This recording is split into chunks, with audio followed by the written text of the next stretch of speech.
യഥാർത്ഥ കമ്മ്യൂണിസ്റ്റുകാരുടെ ഈ പ്രാവശ്യം UDF വോട്ട് ചെയ്യും. ഇനി ഓരോ മതത്തിന്റെയും സംഗമം നടത്തട്ടെ. ഹിന്ദു മഹാസംഗമം, ഇസ്ലാം സംഗമം, ക്രൈസ്തവ സംഗമം. ഇക്കണക്കിന് ഇത് എന്തൊരു കമ്മ്യൂണിസ്റ്റ് പാർട്ടിയാണ്. അപ്പൊ ശബരിമലയോട് ഇപ്പൊ കാണിച്ചത് കപടഭക്തിയാണ്. പിന്നെ യോഗി ആദിത്യനാഥിന്റെ സന്ദേശവും മറ്റു ചില കാര്യങ്ങളും കൂടിക്കഴിഞ്ഞപ്പോ എന്താണ് ഉദ്ദേശിച്ചതെന്ന് മനസ്സിലായല്ലോ എല്ലാവർക്കും. കേരളത്തിലെ ജനങ്ങൾക്ക് ഇതൊക്കെ കണ്ടാൽ മനസ്സിലാക്കാൻ കഴിയുന്ന സാമാന്യ ബുദ്ധിയുണ്ട്. ഇക്കണക്കിന് ഇത് എന്തൊരു കമ്മ്യൂണിസ്റ്റ് പാർട്ടിയാണ്. യഥാർത്ഥ കമ്മ്യൂണിസ്റ്റുകാരെ തലയിൽ കൈവയ്ക്കുകയാണ് ഈ കമ്മ്യൂണിസ്റ്റ് പാർട്ടിയെ കണ്ടിട്ട്. കാരണം ആദ്യം അയ്യപ്പ സംഗമം പറഞ്ഞു, അപ്പൊ പേടിയായി, അപ്പൊ ന്യൂനപക്ഷ സംഗമം. ഇനി ഓരോ മതത്തിന്റെയും സംഗമം നടത്തട്ടെ. ഹിന്ദു മഹാസംഗമം, ഇസ്ലാം സംഗമം, ക്രൈസ്തവ സംഗമം. ഞാൻ പറഞ്ഞില്ല, ഇവര് തീവ്ര വലതുപക്ഷ പാർട്ടിയാണ്. ഇവരൊരു കമ്മ്യൂണിസ്റ്റ് പാർട്ടി പോലെയല്ല. യഥാർത്ഥ കമ്മ്യൂണിസ്റ്റുകാരുടെ ഈ പ്രാവശ്യം UDF വോട്ട് ചെയ്യും. കാരണം ഇവർ ഒരിക്കലും തിരിച്ചു വരരുതെന്ന് കേരളത്തിൽ ഏറ്റവും കൂടുതൽ ആഗ്രഹിക്കുന്നത് നല്ല കമ്മ്യൂണിസ്റ്റുകാരാണ്. നല്ല കമ്മ്യൂണിസ്റ്റുകാർ തലയിൽ കൈവച്ചുകൊണ്ടിരിക്കുക. ഇവരെ ഇത് കണ്ടു. ഇന്നലെ മലപ്പുറത്ത് വെച്ച് വി ഡി സതീശൻ, കേരളത്തിന്റെ പ്രതിപക്ഷ നേതാവ് വി ഡി സതീശൻ മാധ്യമങ്ങളെ കണ്ടപ്പോ സംസാരിച്ച ചില കാര്യങ്ങൾ വളരെയധികം പ്രത്യാശ നൽകുന്നതാണ്. അതോടൊപ്പം തന്നെ ചില സന്തോഷകരമായ വാർത്തകൾ കൂടി അദ്ദേഹം പങ്കുവെക്കുകയുണ്ടായി. അദ്ദേഹം കടുത്ത ഭാഷയിൽ പിണറായി വിജയന്റെ യോഗി ആദിത്യനാഥിനെയും വെള്ളാപ്പള്ളി എന്ന് പറയുന്ന കേരളം കണ്ട ഏറ്റവും വലിയ വർഗീയവാദിയെയും ഇന്ത്യ കണ്ട രണ്ട് വർഗീയവാദികൾ ഇങ്ങനെ കൂട്ടിച്ചേർത്ത് പിടിച്ച് വലത്തും ഇടത്തും ചേർത്ത് പിടിച്ചുകൊണ്ട് ഈ പിണറായി വിജയൻ നടത്തിയ അയ്യപ്പ സംഗമത്തിനെതിരെ നിശിതമായ വിമർശനം അദ്ദേഹം ഉന്നയിക്കുകയുണ്ടായി. പിണറായി വിജയൻ ഈ പറയുന്ന 2026 നിയമസഭാ തെരഞ്ഞെടുപ്പ് മുന്നിൽ കണ്ടുകൊണ്ടാണ് ഇത്തരത്തിലൊരു കാപട്യം കാണിച്ചത് എന്ന് അദ്ദേഹം ചൂണ്ടിക്കാണിക്കുകയുണ്ടായി. അത് കഴിഞ്ഞ് മാധ്യമപ്രവർത്തകരുടെ ചില ചോദ്യങ്ങൾക്ക് കൂടി ഈ പറയുന്ന വി ഡി സതീശൻ ഇന്നലെ മറുപടി പറയുകയുണ്ടായി. അതിൽ വളരെ പ്രധാനപ്പെട്ട ഒന്നായിരുന്നു രാഹുൽ മാങ്കൂട്ടവുമായി ബന്ധപ്പെട്ട ചില ചോദ്യങ്ങൾ. രാഹുൽ മാങ്കൂട്ടവുമായി ബന്ധപ്പെട്ട ചില ചോദ്യങ്ങൾ എന്ന് പറഞ്ഞു കഴിഞ്ഞാൽ, രാഹുൽ മാങ്കൂട്ടം ശനിയാഴ്ച പാലക്കാട്ട് എത്തുമെന്നുള്ള ചില സൂചനകൾ ഉണ്ടായിരുന്നല്ലോ, ബട്ട് അദ്ദേഹം വന്നില്ലല്ലോ എന്ന് ചോദിച്ചപ്പോൾ വി ഡി സതീശൻ പറഞ്ഞ മറുപടി എന്ന് പറയുന്നത്, അദ്ദേഹത്തിന്റെ കാര്യങ്ങൾ ഞങ്ങൾ പാർട്ടിയല്ല തീരുമാനിക്കുന്നത്. ബിക്കോസ് അദ്ദേഹം പാർട്ടിയിൽ നിന്ന് സസ്പെൻഷൻ നേരിടുന്ന വ്യക്തിയായതുകൊണ്ട് അദ്ദേഹത്തിന്റെ കാര്യങ്ങൾ പാർട്ടിയല്ല തീരുമാനിക്കുന്നത് എന്നാണ് വി ഡി സതീശൻ മറുപടി പറഞ്ഞത്. അപ്പൊ തിരിച്ചു മറുചോദ്യമുണ്ടായി ഒരു മാധ്യമ പ്രവർത്തകന്റെ, എന്നാണ് ഈ സസ്പെൻഷൻ പിൻവലിക്കുമോ അതോ ഈ രാഹുൽ മാങ്കൂട്ടത്തിനെ പാർട്ടിയിൽ നിന്ന് പുറത്താക്കുമോ എന്നുള്ളത്. അപ്പോഴാണ് ശരിക്കും പറഞ്ഞാൽ നമുക്കെല്ലാവർക്കും സന്തോഷമുണ്ടാകുന്ന തരത്തിൽ, അല്ലെങ്കിൽ നമ്മളെല്ലാവരും കാത്തിരുന്ന പോലെ, അല്ലെങ്കിൽ ആഗ്രഹിച്ചതുപോലെയുള്ള ഒരു മറുപടി വി ഡി സതീശനിൽ നിന്ന് ലഭിച്ചത് എന്നുള്ളതാണ്. അപ്പോ കാര്യങ്ങൾ വളരെ വ്യക്തമാണ്. രാഹുൽ മാങ്കൂട്ടം എന്തുകൊണ്ട് മാധ്യമങ്ങൾക്ക് മുന്നിലോ പുറത്തോ വരുന്നില്ല, അല്ലെങ്കിൽ അദ്ദേഹം പാലക്കാട് മണ്ഡലത്തിൽ എത്തുന്നില്ല എന്നില്ല, അല്ലെങ്കിൽ അദ്ദേഹം പ്രവർത്തനങ്ങളിൽ സജീവമാകുന്നില്ല എന്നുള്ള ഒരുപാട് ചോദ്യങ്ങൾക്ക് അവസാനം ഉത്തരമായിരിക്കുകയാണ്. ഈ ഒരു കാര്യത്തിൽ രാഹുൽ മാങ്കൂട്ടവുമായി എന്തുകൊണ്ട് അദ്ദേഹത്തിന്റെ സസ്പെൻഷനുമായി ബന്ധപ്പെട്ട് ചില ചോദ്യങ്ങൾ ഉയർത്തിയപ്പോൾ ആ ചോദ്യങ്ങൾക്ക് പ്രതിപക്ഷ നേതാവ് പറഞ്ഞ മറുപടി വളരെ പ്രതീക്ഷ നൽകുന്ന ഒരു മറുപടിയാണ്. അദ്ദേഹം പറഞ്ഞത്, അവര് ആഭ്യന്തര അന്വേഷണം നടക്കുന്നുണ്ട്. തിരുവഞ്ചൂർ രാധാകൃഷ്ണന്റെ നേതൃത്വത്തിൽ KPCC നിയമിച്ച ഒരു കമ്മീഷൻ രാഹുൽ മാങ്കൂട്ടവുമായി ബന്ധപ്പെട്ട് ഉയർന്നു വന്നിരിക്കുന്ന പരാതികളിലും ആരോപണങ്ങളിലും ചില അന്വേഷണങ്ങൾ നടത്തുന്നുണ്ട്. ഈ അന്വേഷണ കമ്മീഷൻ, ഈ തിരുവഞ്ചൂർ രാധാകൃഷ്ണന്റെ നേതൃത്വത്തിലുള്ള ഈ അന്വേഷണ കമ്മീഷൻ, അവർ ഒരു റിപ്പോർട്ട്, അന്വേഷണം പൂർത്തീകരിച്ച് ഒരു റിപ്പോർട്ട് കൈമാറിയാൽ ഉടൻ രാഹുലുമായി ബന്ധപ്പെട്ട കാര്യങ്ങളിൽ അതിൻ്റെ ഒരു ഫൈനൽ ഡിസിഷനിലേക്ക് പാർട്ടി കിടക്കുമെന്നാണ് രാഹുൽ മാങ്കൂട്ടവുമായി ബന്ധപ്പെട്ട ചോദ്യങ്ങൾക്ക് വി ഡി സതീശൻ ഉത്തരം നൽകിയത്. അത് രാഹുൽ മാങ്കൂട്ടത്തിന് അനുകൂലമാകുന്ന തരത്തിലുള്ള ചില തീരുമാനങ്ങളായിരിക്കും ഉണ്ടാകുക എന്ന് വി ഡി സതീശന്റെ വാക്കുകളിൽ നിന്ന് വളരെ വ്യക്തമാണ്. രാഹുൽ മാങ്കൂട്ടത്തിനെ വേട്ടയാടാൻ മാധ്യമങ്ങൾ മുന്നിൽ നിന്നു എന്നാണ് ഇന്നലെ വി ഡി സതീശൻ പറഞ്ഞത്. അതായത് ഇത്തരത്തിൽ അദ്ദേഹം പല കാര്യങ്ങൾ ചൂണ്ടിക്കാണിക്കുകയുണ്ടായി. ഇത്തരത്തിൽ പല ആരോപണങ്ങളും കേരളത്തിന്റെ പൊതുസമൂഹത്തിൽ വന്നപ്പോൾ അദ്ദേഹം മുകേഷിന്റെ കാര്യം പറയുകയുണ്ടായി. അതുപോലെ പല ആളുകളുടെയും പേരുകൾ പറഞ്ഞുകൊണ്ട് തന്നെ അദ്ദേഹം ചൂണ്ടിക്കാണിക്കുകയുണ്ടായി. ഇത്തരത്തിൽ പല ആരോപണങ്ങളും പല ആളുകൾക്ക് നേരെയും ഉണ്ടായപ്പോൾ ഇങ്ങനെ ഒരു മനുഷ്യനെ രാഹുലിനെ വേട്ടയാടിയതുപോലെ, അല്ലെങ്കിൽ രാഹുലിനെ മാധ്യമ വിചാരണ നടത്തിയതുപോലെ എവിടെയും വിചാരണ ചെയ്യപ്പെടുന്നത് കണ്ടില്ല എന്ന് അദ്ദേഹം പറയുകയുണ്ടായി. എന്ന് വെച്ചാല് രാഹുലിനെ വളരെ കൃത്യമായ പ്ലാനുകളോട് കൂടി വേട്ടയാടി എന്നുള്ളത് തന്നെയാണ്. എന്ന് പറഞ്ഞു കഴിഞ്ഞാൽ രാഹുലിന്റെ കാര്യത്തിൽ പാർട്ടി എടുത്തിരിക്കുന്ന ചില തീരുമാനങ്ങൾ, അത് പാർട്ടി ഒരിക്കലും എസ്പെഷ്യലി ഇങ്ങനെ ഒരു നിയമസഭാ ഇലക്ഷനെ മുൻപിൽ കാണുന്ന ഒരു സിറ്റുവേഷനിൽ, ഒരു സാഹചര്യത്തിൽ പാർട്ടി ഒരിക്കലും പ്രതിസന്ധിയിലാവരുത്. പാർട്ടി പ്രവർത്തകർക്ക് രാഹുലിനെ ന്യായീകരിക്കുവാനോ രാഹുലിനെ പ്രതിരോധിക്കുവാനോ അതല്ലെങ്കിൽ ഈ പാർട്ടിയുടെ നിലപാടുകൾ പറയാതിരിക്കുവാനോ ഉള്ള ഒരു സാഹചര്യം ഉണ്ടാവരുത് എന്നുള്ളത് കൊണ്ടാണ് വളരെ കർശനമായ നടപടി ഈ പാർട്ടി രാഹുലിന്റെ കാര്യത്തിൽ എടുത്തത്. ബട്ട് അത് കുറച്ച് കടന്ന കൈയാണെന്നുള്ള കാര്യത്തിൽ ആർക്കും തർക്കമൊന്നുമില്ല.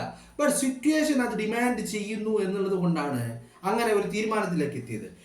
എന്താണെങ്കിലും രാഹുലിനെതിരെ ഈ എടുത്തിരിക്കുന്ന നിലപാടുകൾ, ഈ നടപടി അത് കുറച്ച് കൂടിയ കൈയാണ്. അതിൽ കുറച്ചു എന്താ പറയേണ്ടത്, ഇച്ചിരി മയമുള്ളതാവാമായിരുന്നു എന്നുള്ള ഒരു നിലപാടിലേക്ക് വി.ഡി. സതീശൻ എത്തിയിട്ടുണ്ട്. കാരണം അത് അദ്ദേഹത്തിന് പല സിറ്റുവേഷനുകളിൽ നിന്നും കാര്യങ്ങൾ ബോധ്യമായിട്ടുണ്ട് എന്നുള്ളതാണ്. അതിനപ്പുറത്തേക്ക് അദ്ദേഹത്തിന്റെ വാക്കുകൾ വളരെ വളരെ പ്രതീക്ഷ നൽകുന്നു എന്നുള്ളതാണ്.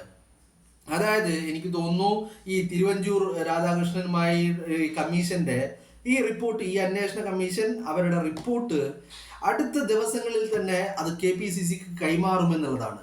അത് കൈമാറിയാൽ ഉടനെ രാഹുലിന്റെ കാര്യത്തിൽ ഒരു തീരുമാനം ഉണ്ടാകുമെന്ന് വി.ഡി. സതീശൻ പറയുന്നു. അത് മാത്രവുമല്ല, അത് ഈ രാഹുൽ മാങ്കൂട്ടത്തിന് അനുകൂലമാകുന്ന തരത്തിലാകുമെന്നുള്ളത് വി.ഡി. സതീശന്റെ വാക്കുകളിൽ നിന്ന് നമുക്ക് വായിച്ചെടുക്കാം. കാരണം ഇന്നലെ ഈ മലപ്പുറത്ത് ഈ മാധ്യമങ്ങളെ കാണുന്നതിന് മുമ്പുള്ള എല്ലാ പ്രസ് കോൺഫറൻസുകളിലും എപ്പോഴൊക്കെ മാധ്യമങ്ങളെ കണ്ടോ, എപ്പോഴൊക്കെ മാധ്യമങ്ങളോട് സംസാരിച്ചോ, അന്നൊക്കെയും വി.ഡി. സതീശൻ താൻ എടുത്ത നിലപാടുകളിൽ, തൻ്റെ തീരുമാനങ്ങളിൽ, താൻ പ്രഖ്യാപിച്ച തീരുമാനങ്ങളിൽ, പാർട്ടിയുടെ നിലപാടുകളിൽ ഉറച്ചു നിൽക്കുകയും രാഹുലുമായി ബന്ധപ്പെട്ടുള്ള വിഷയങ്ങളിൽ രാഹുലുമായിട്ട് അല്ലെങ്കിൽ രാഹുലിനോട് എന്തെങ്കിലും ഒരു ചായ്വ് കാണിക്കുന്ന രീതിയിലുള്ള സംസാരങ്ങളോ പ്രവർത്തികളോ വി.ഡി. സതീശന്റെ ഭാഗത്തുനിന്ന് ഉണ്ടായില്ല എന്നുള്ളതാണ്. ബട്ട് നേരെ മറിച്ച് ഇന്നലെ അത് മാധ്യമങ്ങളെ കണ്ടപ്പോൾ അദ്ദേഹം രാഹുലിനെ മാധ്യമങ്ങൾ വേട്ടയാടി എന്നുള്ള കാര്യം തീർത്തു പറയുകയും അദ്ദേഹത്തെ മാധ്യമ വിചാരണ നടത്തുകയും കേരളത്തിൽ ഇതുവരെ രാഹുൽ മാങ്കൂട്ടത്തിനല്ലാതെ മറ്റൊരാൾക്കും ഇത്തരത്തിൽ ഒരു മാധ്യമ വിചാരണ നേരിടേണ്ട ഒരു അവസ്ഥ ഉണ്ടായിട്ടില്ല എന്നുള്ള കാര്യവും അദ്ദേഹം വളരെ വ്യക്തമായി സൂചിപ്പിച്ചു എന്നുള്ളതാണ്. അപ്പോ ഇത്തരത്തിൽ രാഹുലിന്റെ ഭാഗത്തേക്ക് കാര്യങ്ങൾ നീങ്ങുന്നു. അതോടൊപ്പം തിരുവഞ്ചൂർ രാധാകൃഷ്ണൻ കമ്മീഷൻ ആ അന്വേഷണ റിപ്പോർട്ട് സമർപ്പിക്കുന്നതോടുകൂടി KPCC ഈ വിഷയത്തിൽ, അതായത് രാഹുൽ മാങ്കൂട്ടം നേരിടുന്ന സസ്പെൻഷനുമായി ബന്ധപ്പെട്ട വിഷയങ്ങളിൽ ഒരു തീരുമാനത്തിലേക്ക് എത്തും. ആ തീരുമാനം എനിക്ക് തോന്നുന്നു ചില സൂചനകൾ ഈ തിരുവഞ്ചൂർ രാധാകൃഷ്ണന്റെ അന്വേഷണവുമായി ബന്ധപ്പെട്ട ചില കാര്യങ്ങൾ അത് വി.ഡി. സതീശനെ ധരിപ്പിച്ചു എന്നാണ് എനിക്ക് തോന്നുന്നത്. അതിന് പ്രകാരമാണ് ഈ ഒരു ചെറിയ ഒരു നിലപാടിൽ ഒരു നിലപാട് മാറ്റി എന്ന് ഇതിനെ പറയാൻ കഴിയില്ല. ബട്ട് നിലപാടിൽ രാഹുലുമായി ബന്ധപ്പെട്ട വിഷയത്തിൽ വി.ഡി. സതീശന്റെ നിലപാടിൽ ചെറിയ ഒരു മാറ്റം വന്നിരിക്കുന്നു. ആ മാറ്റം രാഹുലിന് അനുകൂലമാകുമെന്ന് തന്നെയാണ് പ്രതീക്ഷിക്കുന്നത്. അപ്പോൾ ഈ ഒരു കമ്മീഷൻ റിപ്പോർട്ട്, ഈ അന്വേഷണ കമ്മീഷന്റെ ഈ റിപ്പോർട്ട് അത് KPCCക്ക് കിട്ടിയാലുടൻ സസ്പെൻഷൻ പിൻവലിക്കുമെന്നും രാഹുൽ ഊർജ്ജസ്വലനായി തിരിച്ചെത്തുമെന്നുമുള്ളതാണ് അറിയാൻ കഴിയുന്നത്. ഈ ഒരു കമ്മീഷൻ റിപ്പോർട്ടുമായി ബന്ധപ്പെട്ട് ചില കാര്യങ്ങൾ, ഈ തിരുവഞ്ചൂർ രാധാകൃഷ്ണന്റെ അന്വേഷണത്തിൽ കണ്ടെത്തിയ ചില കാര്യങ്ങൾ അത് കഴിഞ്ഞ ദിവസം സണ്ണി ജോസഫിനെ അറിയിച്ചിട്ടുണ്ട്. സണ്ണി ജോസഫ് ആ കാര്യങ്ങൾ കഴിഞ്ഞ ദിവസങ്ങളിൽ വയനാട്ടിൽ സോണിയാഗാന്ധിയും രാഹുൽ ഗാന്ധിയും പ്രിയങ്ക ഗാന്ധിയും ഒരുമിച്ച് 3 പേരും വയനാട്ടിൽ ഉണ്ടായ സമയത്ത് ഈ തിരുവഞ്ചൂർ രാധാകൃഷ്ണൻ കണ്ടെത്തിയ ചില കാര്യങ്ങൾ അത് ഈ പറയുന്ന രാഹുൽ ഗാന്ധിയെയും സോണിയാഗാന്ധിയെയും നേതൃത്വത്തെ അറിയിച്ചു എന്നുള്ളതാണ്. ആ പറയുന്ന കാര്യങ്ങളും ആ കണ്ടെത്തിയ കാര്യങ്ങളും ഈ പറയുന്ന രീതിയിൽ രാഹുൽ മാങ്കൂട്ടത്തിനെ സംബന്ധിച്ചിടത്തോളം വളരെ ശുഭമായ ഒരു കാര്യമാണ്. അത് രാഹുൽ മാങ്കൂട്ടത്തിന് അനുകൂലമായ ചില തീരുമാനങ്ങളാണ് അതിൻ്റെ പുറത്ത് ഉണ്ടാവാൻ പോകുന്നത് എന്നുള്ളതാണ്. രാഹുൽ എന്താണെങ്കിലും ഈ കാര്യങ്ങളിലൊക്കെ, ഈ പാർട്ടിയിൽ നിന്ന് ഉള്ള സസ്പെൻഷൻ കാര്യങ്ങളിൽ നിന്നൊക്കെ ഒരു തീരുമാനം വരാൻ വേണ്ടിയാണ് രാഹുൽ വെയിറ്റ് ചെയ്യുന്നത്. ആ തീരുമാനം വന്നാൽ ഉടൻ തന്നെ രാഹുൽ മാങ്കൂട്ടത്തിൽ സജീവമായി കേരളത്തിന്റെ രാഷ്ട്രീയത്തിൽ ഉണ്ടാകും. പാലക്കാട് ഉണ്ടാകും. പാലക്കാട്ട് തന്റെ പ്രവർത്തനങ്ങളിൽ ഉണ്ടാകും. പാലക്കാട്ട് താൻ തുടങ്ങി വെച്ചിരിക്കുന്ന വികസന പുരോഗമന കാര്യങ്ങളിൽ അദ്ദേഹം തുടങ്ങി വെച്ച കാര്യങ്ങൾ പൂർത്തീകരിക്കുവാനും അതുപോലെ ഒരുപാടധികം പ്രവൃത്തികൾ പാലക്കാട് നിയോജക മണ്ഡലവുമായിട്ട് അദ്ദേഹം തുടങ്ങി വെച്ചിട്ടുണ്ട്.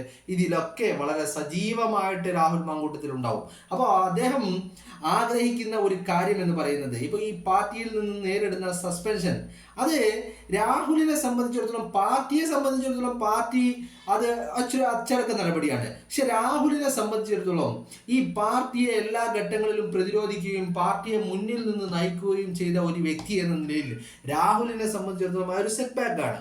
അങ്ങനെ ആ ഒരു നടപടി രാഹുലിനെ വല്ലാതെ അലട്ടുന്നുണ്ട്. അപ്പൊ രാഹുൽ വെയിറ്റ് ചെയ്യുന്നത് ഒരു സ്വതന്ത്രനായിട്ടോ അല്ലെങ്കിൽ പാർട്ടിക്ക് പുറത്തു നിന്നുകൊണ്ടോ പ്രവർത്തിക്കാനല്ല രാഹുൽ ആഗ്രഹിക്കുന്നത്. രാഹുൽ ആഗ്രഹിക്കുന്നത് പാർട്ടിക്ക് അകത്ത് നിന്നുകൊണ്ട് തന്നെ പാർട്ടി മെമ്പർഷിപ്പിൽ നിന്നുകൊണ്ട് തന്നെ ഈ പ്രവർത്തനങ്ങളിൽ മുഴുകണമെന്നാണ് രാഹുൽ ആഗ്രഹിക്കുന്നത്. അതിനുള്ള കാരണം എന്ന് പറയുന്നത്, ഇപ്പോൾ പാർട്ടിയിൽ നിന്ന് സസ്പെൻഷൻ നേരിടുന്ന ഒരാള് ഇത്തരത്തിൽ സജീവമായി പ്രവർത്തനങ്ങളിൽ മുഴുകുമ്പോൾ അത് പാർട്ടിയെ ധിക്കരിച്ചുകൊണ്ടും ഈ സസ്പെൻഷൻ എന്ന് പറയുന്ന ഈ നടപടിയെ ധിക്കരിച്ചു കൊണ്ടുമുള്ള പ്രവർത്തനങ്ങളും, അത് അങ്ങനെ ഒരു സസ്പെൻഷൻ ഉണ്ടെങ്കിലും അയാൾക്ക് അതൊരു പ്രശ്നമല്ല, അയാൾ അതൊക്കെ തള്ളിക്കളഞ്ഞുകൊണ്ട് അയാൾ സജീവമായി പ്രവർത്തിക്കുന്നുണ്ടോ എന്നുള്ള ചില അപസ്വരങ്ങൾ ഉണ്ടാവാതിരിക്കുവാനും വേണ്ടിയാണ് രാഹുൽ മാങ്കൂട്ടത്തിൽ ഇപ്പോൾ ഒന്ന് പതുങ്ങി നിൽക്കുന്നത് എന്നാണ് അറിയാൻ കഴിയുന്നത്. രാഹുൽ അതിയായി ആഗ്രഹിക്കുന്നുണ്ട് പാർട്ടിയിലേക്ക് തിരിച്ചെത്താനും പാർട്ടിയുടെ ലേബലിൽ നിന്നുകൊണ്ട് തന്നെ ഒരു കോൺഗ്രസ്സുകാരനായിക്കൊണ്ട് ഒരു നടപടിയും തനിക്ക് ഇല്ലാത്ത രീതിയിൽ താനൊരു കോൺഗ്രസിലെ ഒരു അംഗമായി നിന്നുകൊണ്ട് പ്രവർത്തിക്കാൻ രാഹുൽ മാങ്കൂട്ടത്തിൽ അതിയായി ആഗ്രഹിക്കുന്നുണ്ട്. അത് ഉടനെ തന്നെ സംഭവിക്കുമെന്നാണ് ഈ വി.ഡി. സതീശന്റെ ഈ നിലപാട് മാറ്റമെന്ന് ഞാൻ അതിനെ പറയുന്നില്ല, നിലപാടിൽ വന്നിരിക്കുന്ന ഈ മയം പോലും സൂചിപ്പിക്കുന്നത് എന്നുള്ളതാണ്.